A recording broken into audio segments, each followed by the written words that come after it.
And the topic for tonight is journalism in the age of algorithms. Claire Lehmann, thank you. Thanks, Gerard. Thank you, Gerard. And thanks to you all for coming tonight. I know it's a balmy evening. And does that sound okay? I'll try and talk a little bit more loudly than I usually do. All right. So, about a decade ago, I noticed a problem affecting journalism. Leading broadsheet newspapers were starting to publish a type of journalism that was of a lower quality than they had traditionally done so, from my perspective. It wasn't immediately clear what the reasons were for this, but it was my suspicion that the internet had something to do with it.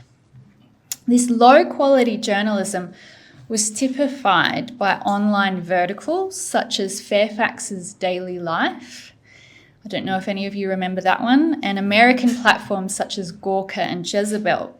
Some headlines from these platforms included, "I look down on young women with husbands and kids and I'm not sorry."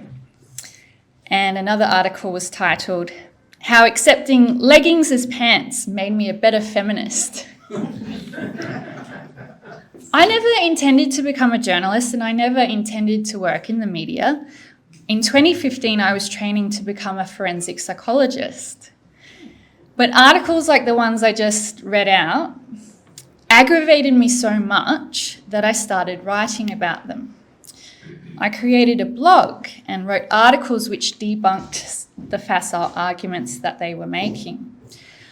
But at some point along the way, I realised that I wasn't actually arguing against a set of ideas at all. I was arguing against the business model. I realised that the publishers of this low-quality content were not producing journalism as it is traditionally defined. They were in the advertising delivery business. When a publication relies on advertising revenue, it doesn't matter if a piece goes viral because people hate it.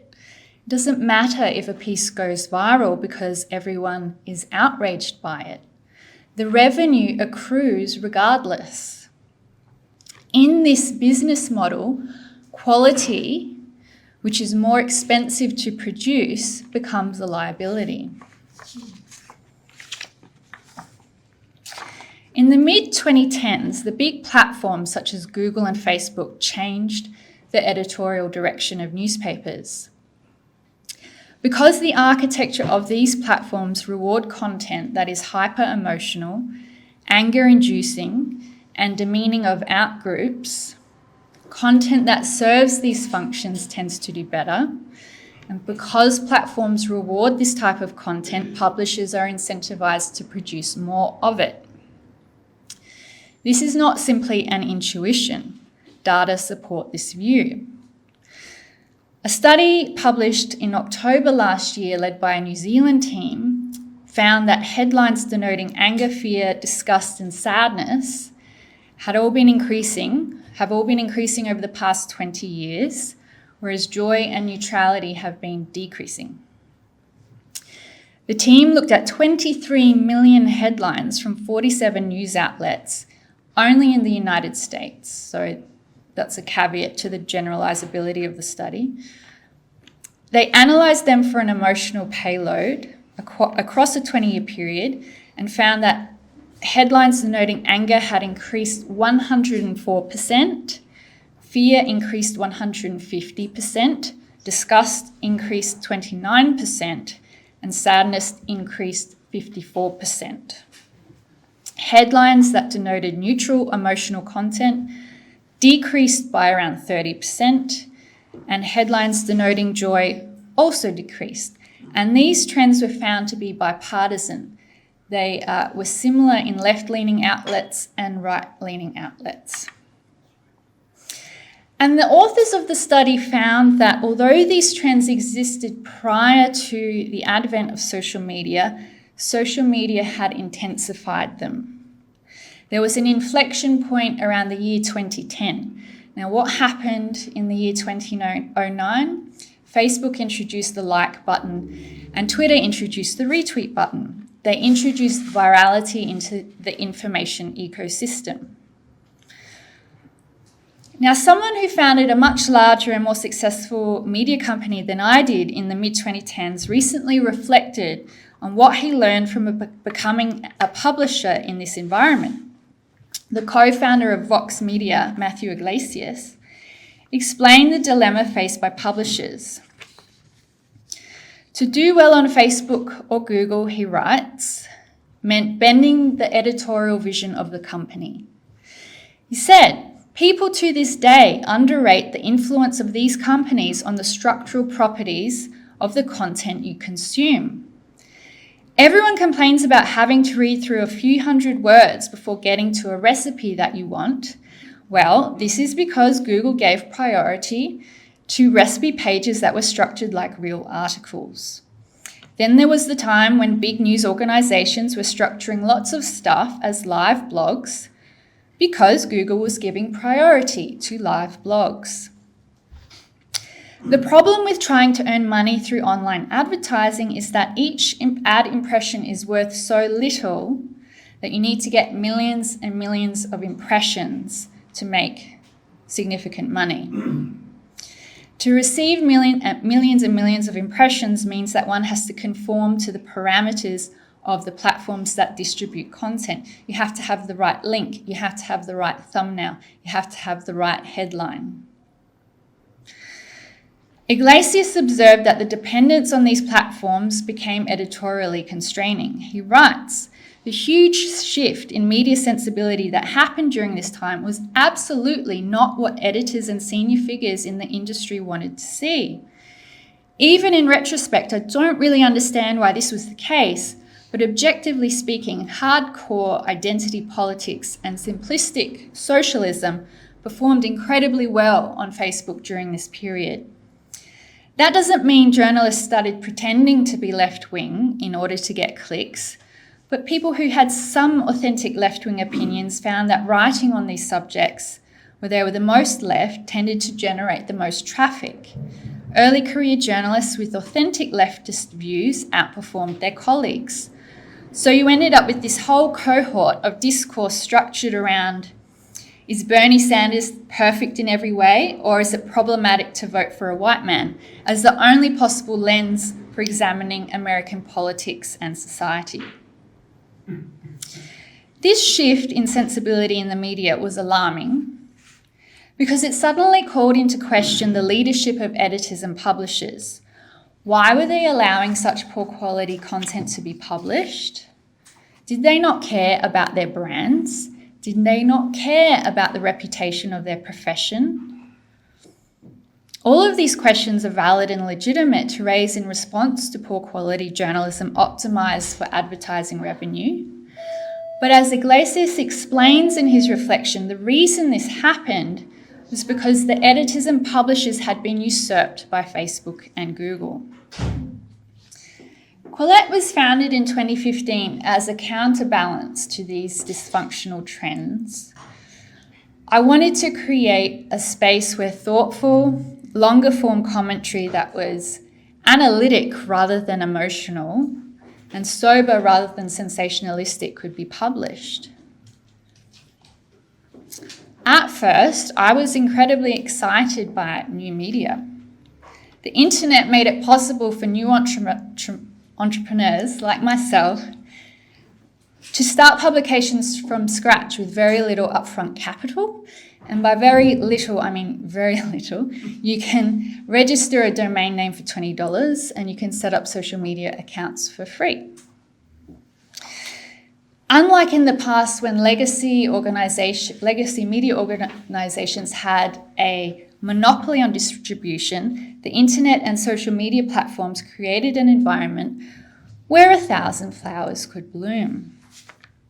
In 2018 and 2019, just a few years after founding Quillette, we were getting 3 million page views a month. One big data analysis found that we were the 14th most influential website in Australia, measured by how many international sites were linking to us. Our articles didn't necessarily go viral, But we published a high volume of essays that grappled with problems that larger legacy media institutions seemed too timid to touch. We criticised hardcore identity politics just as it was ascendant in mainstream media. We scrutinised anti-scientific philosophies prevalent in the academy. We raised alarm bells around gender interventions in children without the proper evidence base. We drew attention to cancel culture and the excesses of social justice activism long before the terms woke or cancel culture had become well known. We published well-respected academics and intellectuals that for one reason or another were not welcomed into the mainstream. All of this gave us an international reputation. But looking back, I think I was perhaps a little too idealistic about the promise of new media. At least new media that is freely available. The incentives that drive new media are exactly the same as the incentives that drove traditional media to embrace low-quality rage bait. And over the years, sadly, I have watched as peers and colleagues in the new media have become more angry, more partisan, more emotional and less analytical. It's not hard to see why. When your angriest YouTube videos are the ones that go viral, it makes sense to keep producing more. I remember the first time I heard the term attention economy. I found the term repulsive. But unfortunately, this description is painfully accurate. What we have on our algorithmic social media platforms is not a marketplace of ideas. It's not the public square. They are gladiatorial arenas where people fight over who is granted the most attention. Like the media platforms I described earlier, these platforms are also in the advertising delivery business. We are saturated with content. It doesn't matter how niche your interests are, whatever you're interested in, the internet has something for you. In many ways, this is fantastic. If I like nature photography, I can connect with people all over the world who share my interests. I can join chat rooms, forums, see photographs on social media, on Instagram, watch videos about how to improve my own photography on YouTube. But when it comes to politics, the endless amounts of content mean that political commentators must compete with each other for attention, and to win this competition, one must appeal to the most primal aspects of human psychology. What do I mean by this? Well, think about it. For most of our history, we lived in small communities and tribes. We were often threatened by neighbouring tribes. Those who alerted us to threats, especially threats from alien tribes, were highly valued. It paid to be alert to threats. It paid to be constantly scanning our environment for pernicious threats. Over the years, I have observed that people who are addicted to social media live in a constant state of anxiety. They are constantly scanning their environment for threats. And popular new media personalities fulfill a role where they constantly alert their audiences to potential threats, either to themselves or to their in-group status.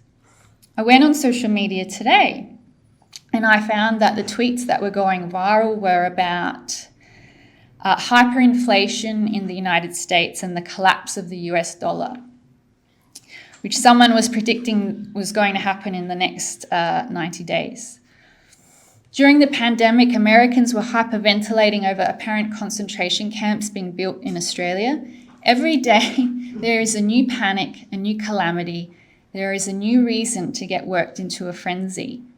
Now, this is not partisan. Different flavours of doomerism are promoted by activists, journalists, and political commentators of all persuasions. The left's doomerism manifests in fears about a climate apocalypse, whereas segments of the right, particularly in the United States, indulge in paranoid fantasies about totalitarian world governments. It's easy to get sucked into this information ecosystem and to let its dynamics dictate what you spend your time writing about or reporting on. But I believe this is a mistake. A journalist's primary responsibility is not to spread alarm, panic, or endless stories of impending doom, no matter how popular this style of content is or how much revenue it brings in. A journalist's primary responsibility is to fairness and accuracy and the ethics of the profession. Social media engagement and commercial success must always be a secondary concern. The problem I have observed for many in the new media, independent media, is that when you are in the new media, you are both a journalist and an entrepreneur. These two roles are in conflict. This conflict can be managed, but far too many pretend it doesn't exist, that the conflict doesn't exist. So I hope I've convinced you that the internet has created some corrupting incentives on journalism. But I'd like to also reassure you that it has created new opportunities. Somewhat ironically, the most promising innovation in terms of journalism's future has been one that has returned the business model to the past.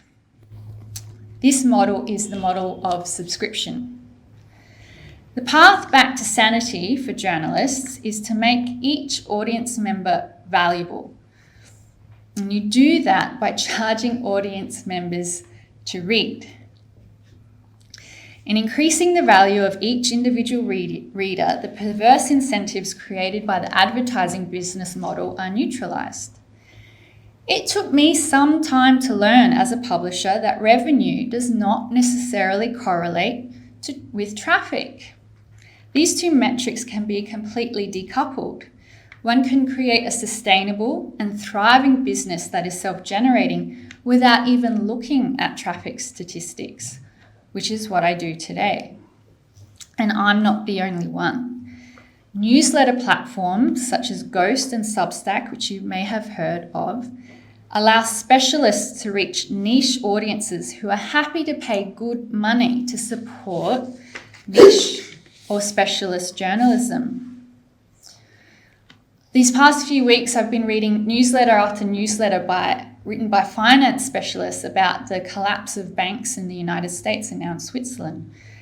And I've been reflecting that the potential for the public to read deeply on complex topics is probably unparalleled. The beauty of specialist journalism is that there's no word length, and experts can be more technical than they otherwise would be in mainstream newspapers or in magazines.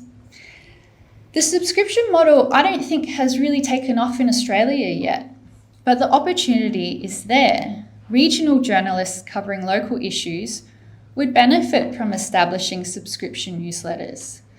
Journalists covering technical subjects or special interest cultural topics that are too niche for our largest newspapers would benefit from creating small publications like I have that pool talent and resources. The beauty of the subscription model is that one doesn't have to reach a mass market in order to create a viable business. In fact, the more niche the subject matter is, the more subscribers want to pay for it because they know the material cannot be found elsewhere. What is also encouraging is that the journalists who are doing very well with paid newsletters are not necessarily the ones who are going viral on Twitter with doomerism or outrage. There's Letters from an American is a newsletter created by a history professor in Boston. She looks at contemporary issues in American politics from a historical lens. She earns over $5 million a year in subscriptions alone. Other journalists who are earning close to $1 million or just under $1 million a year include Matt Taibbi, formerly of the Rolling Stone, Barry Weiss, formerly of the New York Times, Matthew Iglesias, formerly of Vox, and Andrew Sullivan, formerly of New York Magazine. Now, not everyone can earn $1 million per year, but it's pleasantly surprising just how much you can earn once you start charging readers to read your content. In Australia, News Corp recently surpassed 1 million paid subscribers, which I think is an astonishing milestone. More and more Australians are paying to access their news. I think at the moment about 18% of Australians have a paid subscription to a online news organisation. It's not bad. So I think there are many reasons to be optimistic about journalism. There appears to be no shortage of good material to read.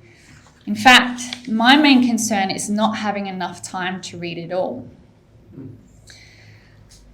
The upside of the subscription model is that journalism is thriving, but the downside is that quality information is now somewhat of a luxury good. I say somewhat because subscriptions aren't hugely expensive, but there's always going to be a segment of the population who cannot afford to or is unwilling to pay. And this information inequality will exacerbate other forms of inequality. And while there's no shortage of good material, there's also no shortage of garbage. And the volume of this garbage is going to intensify thanks to artificial intelligence. At the same time, however, as the volume of malicious and fake content ramps up, discerning audiences will come to rely on trusted brands and individuals who have a track record of authenticity and creditworthiness. In some ways, I think we are actually entering into a new golden age of journalism, but this has only occurred because journalism has delinked from social media. While social media still drives traffic to paid newsletters and online websites, these organisations are not dependent on social media for revenue. The more that news organisations can skirt around social media altogether, the healthier our information ecosystem will become. Ultimately, the only way to win the social media engagement game is not to play. Thank you.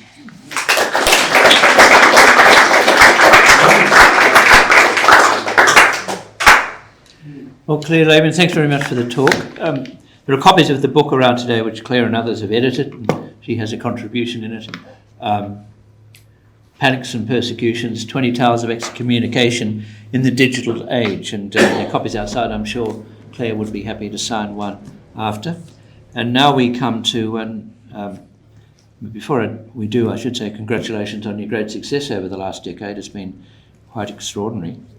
So let's come back here and we'll start off questions and discussion. So you've been obviously very successful online, but in recent times you've gone into a print newspaper, which is also online, The Australian. So why did you make that choice? Why did you move? Because you probably had Office before then, and how important is the Australian contribution compared with what you do online? Yeah, well, one reason why I accepted the offer from The Australian is because unfortunately Quillette is not as well known in Australia as we're more widely known overseas than we are here. So when I go to America, I get invited onto CNN, and like I have many offers from Fox News and other TV shows. I don't get invited onto the ABC here in Australia. So I have a bit of a issue with breaking into the Australian market, even though I'm Australian. But writing for The Australian has helped me build my Australian audience more, and it is growing, which is lovely to see. And the other reason I like The Australian is because I think it's a very good publication, and I like the shorter op-ed format. So I edit longer art. We publish mostly long-form commentary at Quillette, and it's much easier for me to write an 800-word op-ed than it is to write a 2,500-word article. I mean, it would take long. I can write an op-ed in half a day, and so it's not a big imposition on my time, and it's quite fun. So just before you go on to the next question, you've never been asked on the ABC? You're occasionally asked because you're a high-profile Australian. I've been on once on Q&A, but I've never been asked onto the drum or anything like that. Yeah. Join the club. Okay. So, where are we going now? There's a question here. Yes. Claire, thank you. Claire, you mentioned, Gerard mentioned that your training is a psychologist. So can I ask you a question a little bit in relation to that? You talked about the role of emotion and drama and the direction of the media has gone in that regard. I'm wondering what you think about, is it Matthew Desmond's theory about mass formation psychosis in the community today? Because there definitely is what is commonly called fear porn today. Yeah, I'm not that familiar with the theory, and I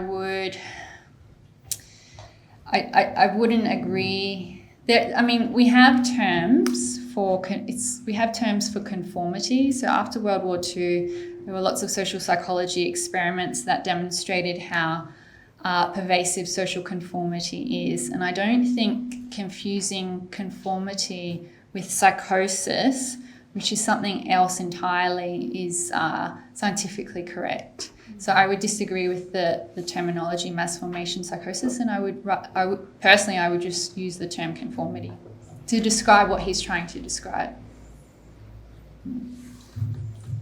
Right, so just before I do, we're having some slight problems on Zoom, but when it all goes out on audio later on, it'll be fine. Yeah. Question here. Hi. So where I see the major problem that's underlying everything is technology is growing exponentially, but the humanities are not. Mm-hmm. And it seems to be there's a pattern that about every 80 years, which comes from a theory of the fourth turning, Neil Strauss and I can't remember. But essentially saying that because technology gets so far ahead of us, everything from the non-profits, the governments, the law institutions, everything can't cope, and then everything breaks down, and then there's some sort of crisis. Now, my question is, the last, we'd say, crisis moment was World War II, and then we created the Bretton Woods institutions, the UN, all these wonderful institutions. We're really at the ending point. Everything's going crazy at the same time, and it's probably going to take another 20 years. My question is, where do you see journalism in 20 years' time when this should all settle with the new technologies that are coming in? Yeah, that's an interesting question. I think I'm both pessimistic and optimistic. So with any new information technology, chaos ensues. So when the printing press emerged in Europe, huge amounts of chaos came about, and it took a while for that chaos to settle down. But out of the chaos, we got the scientific revolution. We're just living through another time of destabilization, and I think we are a problem-solving species, and we will work it out. And I think, I can't give a prediction about where we'll be in 20 years, but I think if you look at history, we do have a way of solving problems and getting through times of chaos, and I think we will again. Claire, one of the things that is really a big problem with social media and what the internet has made available is the fact that so much of the commentary is anonymous. Mm-hmm. In other words, the responsibility of a publisher doesn't lie on the shoulders of these people who have most of the bile and hate that is there. What I can't understand is why it couldn't be so simple as this, that in a way we all have to have a register details that really tie us to our telephone and our home. Why couldn't the same sort of things that banks require be made a prerequisite for having an internet, Facebook, Twitter or whatever account? And on the basis of doing that, then while it could remain anonymous, if there's defamation, if there is a breach in the sort of publishing law that regular publishers are required to comply with, you would solve the problem. But, okay?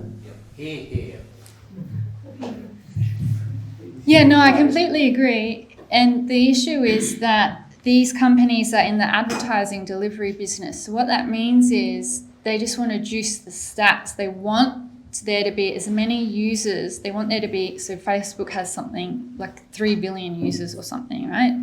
And they encourage kids under the legal age of 13 to open accounts. They encourage, so I have an account that's got over 10,000 followers on Instagram. I constantly get a notification coming up saying, open another account to be closer to your friends and family. So that's simply because they do that so they can go to advertisers and say, you can reach 3 billion people on our platform. They don't have, their client is not us, the users of the platform. Their client is advertisers. And for as long as that business model continues, they won't verify users. The governments can make it. Yeah, but the American government doesn't regulate big corporations very effectively, so it might be up to us, maybe, hopefully. Claire, I followed you for a while, so congratulations on your success. Thanks. If you look at, you talked before about the attention economy, but then, so there was a whole conversation about Twitter being 128 characters and nobody wants to think about anything more than about 30 seconds. But then Quillette's been very successful and it takes way more than 30 seconds to read anything there. Yeah. And you can look at Joe Rogan too. So how do you see those sort of different sides competing? And I guess, where does the winner come out? Because I think the advertising model is against kind of watching things for a while, but clearly things are winning there as well. That's a really good point. And that ties into my secondary thesis, which is that we're experiencing a golden age. And you'll find that there are it's not just Joe Rogan, but there are lots of very good podcasts that do very well. And it's a different medium compared to the clips or the tweets, the extremely short attention span pieces of content. And so there is a hunger for more substantial, meaningful content. And so, we can be successful, and the success of Quillette is a testament to that. That is a hunger. I mean, it might not be as influential as we'd like, although Joe Rogan is very influential, but there definitely is an audience receptivity to more substantial content, for sure. Yeah. Claire, thank you. All very good. This, what would you call it? I call it the free-range information age. Yep. People like chickens scratching for where they want to find their particular kind of nurturing. How much has this been the reason we've all become sorted out into our own particular club mindset? So you'll have the ABC viewers over there and the Quillette viewers over here. And so we've all gone into new kinds of tribes. Mm-hmm. How do you see this panning out? Because it has made society rather sectarian or segmented. Yeah, the splintering is very real. Unfortunately, I don't have a solution, and I'm not sure we'll ever go back to a time where we are not splintered. I think that's just a result of what the internet has done to us, and I don't think there's any way we can put the genie back into the bottle. I think we underestimate the profound changes that are happening to society because of the internet and because of social media, and I'm surprised there isn't more attention. I think it's the biggest issue of the time. I don't think we can ever go back, unfortunately. I would like to, but and I can remember a time before the internet. I'm old enough. But yeah. I'm just wondering, I'm interested to know about, as a writer, because you are, what is your psychological mind when you write a piece, because the commercial newspaper is about a number of views, but also independent is about how many people subscribe your work. So what I'm saying, if you when you write, if that's your first concern, then how you can remain independent of your intellectual integrity? because you got to write something in order to reach the maximum number of readers? Thank you. Well, I don't write to reach the maximum amount of readers, and I don't think I ever have. I write for myself, and if other people want to read it, that's great. And I think all good journalists and good writers should write for themselves first and foremost. If you get an audience, that's a bonus. You cannot be a slave to any audience, real or imagined. Tell us, there's a question down the back. Yeah, you were saying earlier that there was a real hunger for some news in depth, but would you like to segment that in terms of the age of the population? I mean, the millennials appear not to, which you probably are one, appear not to want to see anything in depth at all. They kind of like to go with the vibe. And this is really illustrated well when we were talking to some people from the Liberal Party a few months ago about why they lost the election. They said, well, why didn't you push these various objects about net zero problems, et cetera? They said nobody wanted the technical thing, they just wanted the vibe. And it's the older people, of course. But I was just wondering, in your feeling and in your work, do you feel this hunger amongst the millennials themselves? Yeah, our age distribution is pretty spread across the board. We've got, I think our largest audience segment is between 25 and 35, but not under 25. So we're not big with the Generation Z, the Zoomers, who I think are increasingly getting their news from TikTok. So I wouldn't dismiss people in their 30s or their late 20s so quickly, but teenagers have always been a iffy market. I mean, they're not interested in the news. They've got other things to do, like party. So maybe they'll get into the news later. So when you weren't doing parties, why did you decide and how did you decide to set up Quillette? Well, I was, I think, 30 when I set it up. And so I would be the typical... I mean, I suppose I was definitely interested in ideas, but as a teenager and a uni student, I was reading books. I wasn't so much reading newspapers and commentary. But why did you do it? Well, I explained in the talk that I was very aggravated by some of the stuff that was being produced by the Sydney Morning Herald. There was a vertical called Daily Life, and I used to read it, and it just made me very angry. So I started a blog to counter it, and it just turned out that I knew people who had interesting ideas, and so I thought I'd start a website, and that's how it happened. Yes, we used to read the Sydney Morning Herald. What was it called? Daily Life. Daily Life from Media Watchdog blog. It was good fun and deeply resented when they pulled it and stopped it. We need those sort of things. Well, maybe. We do. Well, without it, we wouldn't have Quillette. Yeah, in some ways, yeah. Claire, thank you. Given your last comment and Gerard's last question, how would you relate, do you think the Australian education system has got any place to play, given they've had one generation, probably two generations or so, who have been subject to the slowly encroaching influence of social media and the internet and everything else? Would you be optimistic that an awful lot of young people, probably more than we realise, have got your mentality and wanting to, regardless of everything else, go out and seek the truth and the facts, etc.? Yeah, I'm ambivalent about those issues because I'm fully aware of the dysfunction of certain academic departments and the bias and the groupthink in academia. I'm very well aware of that. At the same time, I think young people have agency and they're not all going to be brainwashed. And certainly people entering into degrees in the activist departments, degrees in the humanities subjects are in decline.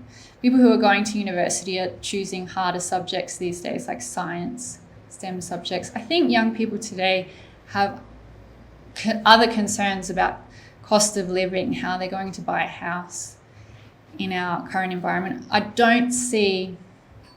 think to the extent that they're ideological, they're not as coloured by the social justice critical theory as some of the people in my bracket have been. I see younger people as being much more interested in material economic concerns.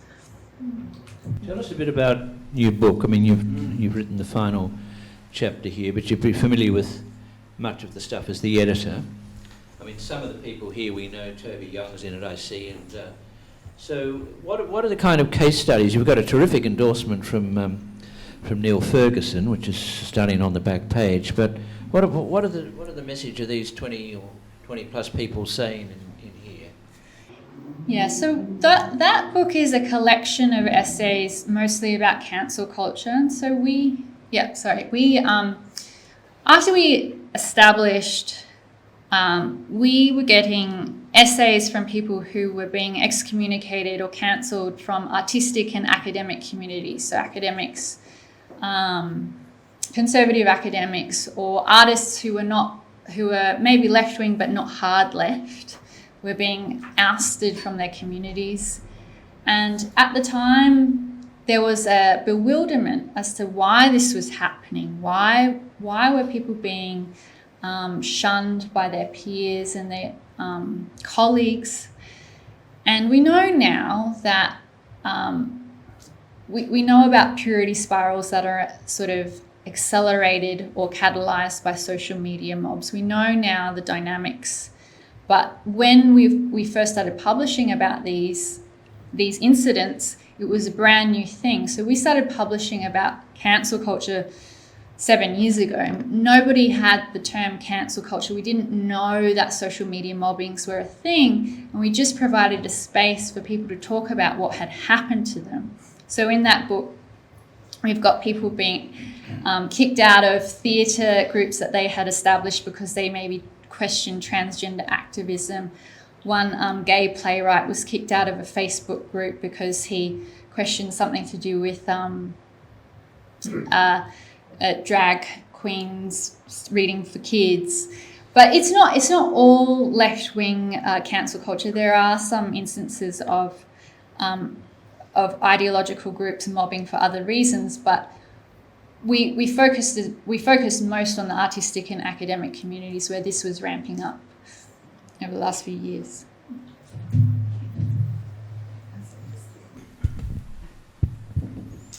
Claire, thank you. You started off by talking about decrying the lack of quality journalism and the increase of what I would describe as bile in a whole number of commentators.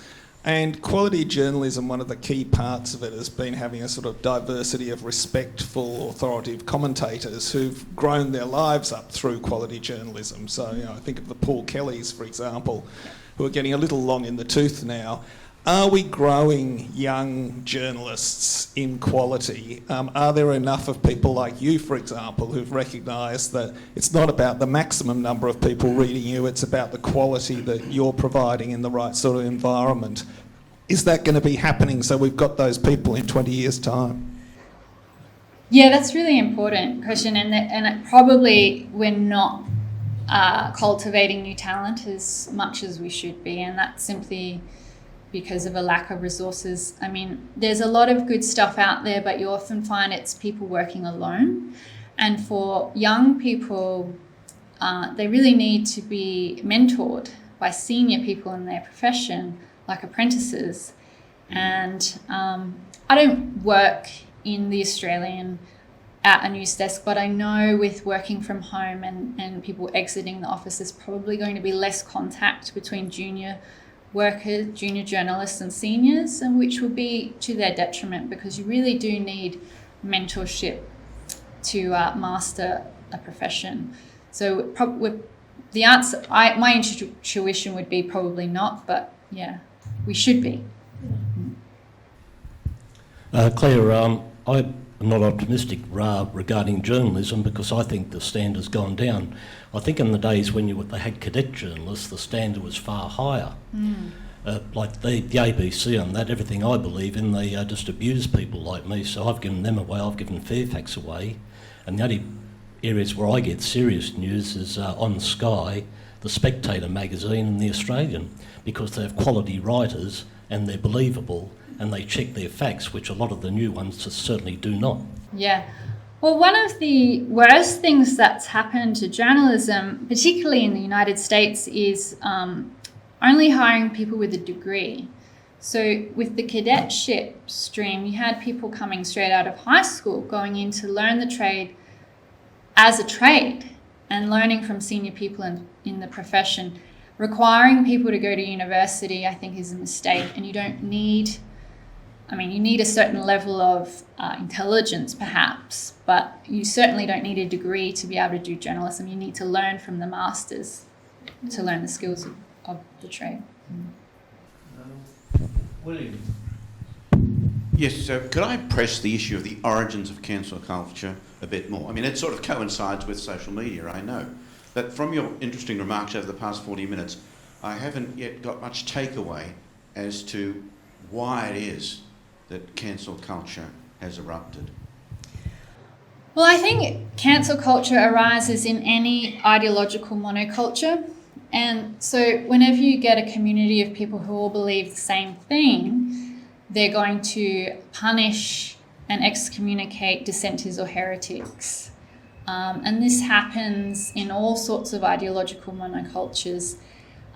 Cancel culture is very prevalent in academia because almost all academics are left-wing.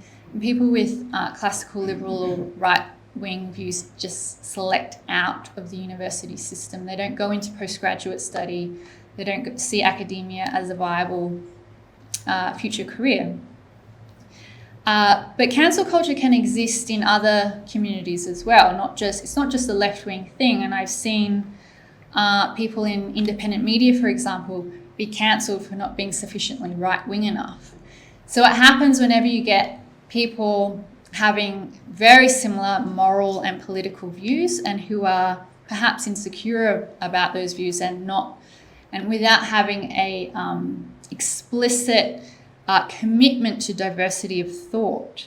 I think when you have organisations which have an explicit commitment to pluralism and diversity of thought, then there's more likelihood that tolerance of dissenting viewpoints will occur. If there is no such explicit commitment, you may as well just get rid of the people who are making trouble. Anne, Can I take that one step further? We all think cancel culture's new. I maintain it's always been there. It's not new at all. No. Without going back to the Puritans, I can remember the ABC in the 60s and 70s where nobody got on who didn't agree with a certain line of left-wing thinking. You just never had been on to be cancelled. Editorials have done that for years too. How's social media made it more vicious? Because the sort of stuff that went on at the weekend with the whoever they were in the black shirts trying to make up a protest against a woman who happened to be opposed to transgender men being in women's sport, however we explain it. That became violent, angry. People in Parliament have been throwing around, the word Nazi as if it was yesterday's milk. What's social media done to cancel culture to make it so nasty? Well, you're right that cancel culture has always been around. I think one thing that social media has done is that it's made us all... So depending on your social milieu, you may have to advertise your political or moral position in order to be accepted by your friends. So if you're an academic in academia and all of your colleagues are denouncing someone for being Nazi adjacent or whatever it is, and you are not seen by your colleagues as denouncing them, you might feel insecure about your position in the network. I think what social media has done is it's made, there's only a small minority of people who are genuine cancellers, but it's the large group of onlookers who join in because they want to conform and they're cowardly. And social media has just made that elevated to another level. We're getting close to the end now. Just tell us a bit about yourself, because you obviously haven't got a background on social media that's in any way disadvantageous to your current career, unlike Toby Young in your book here, who was picked up for a bad joke he made 10 years ago and got kicked out of all these charitable organisations to which he belonged. So you study, you go into psychology. When did you first start writing? It would have been 10 years ago in 2013. In what? I wrote for the Sydney Morning Herald first, just in a few op-eds, and I had my own blog, but I've never been a prolific writer. I've always liked curating other people's work. And I'm married to Harry, who's at the back, and I have 2 small children. So one reason why I'm not as prolific as I should be is because I have little children to look after. Are they on social media? No, they're not. Thankfully. I heard you had to go home to direct a TikTok production, but that must have been a vicious rumour. Okay, we're getting near the end now. Is anyone... Is it here? Oh, got to be brief. Okay. Thank you. Claire, apologies for being late. Jeremy Kinross. I think the internet has proliferated the tribalism of which you did speak, and has cemented tribalism, made it worse, because people can find their niche. As an example, before I ask my question, Gerard, is George Pell. I didn't see whether you addressed that or Gerard in his introduction to you in your book. That cemented tribalism without fact. If people had looked at Mark Weinberg's decision and read factually, unlike some of the other judges, had not addressed them in detail like Weinberg's decision, which I think was recently mentioned in Spectator or Quadrant, then the facts would have led to the right result, inverted commas. So my question is, did you address that issue of George Pell in your book? And the use of Gerard's word was so right, excommunicated. I mean, he was so unjustly treated by the media, it was a disgrace. So could you comment on that issue, please? Yeah, we did publish an essay about that incident on Quillette, but it's not in the anthology. No. Yeah, but the person who wrote the essay for us argued that it was a miscarriage of justice, what happened. Do you have time for each? Yes, we do. Very quick. They'll be very brief, Richard. Okay. Antonio Gramsci, The Long March Through the Institutions, and the objective of achieving communism in Western Europe will be done by doing just that. What do you think about that in the context of what we've been discussing this evening? Well, I'm familiar with Gramsci, and I used to reference him years ago. I feel like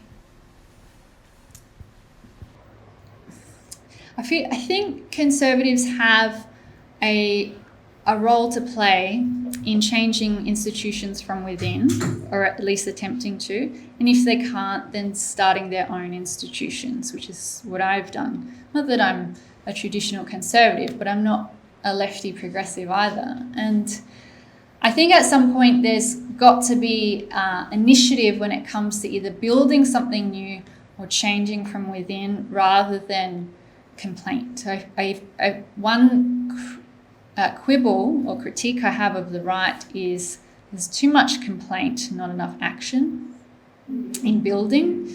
And I think if there were more positive vision about building new institutions, you could probably get more young people to be excited about the future. Many thanks.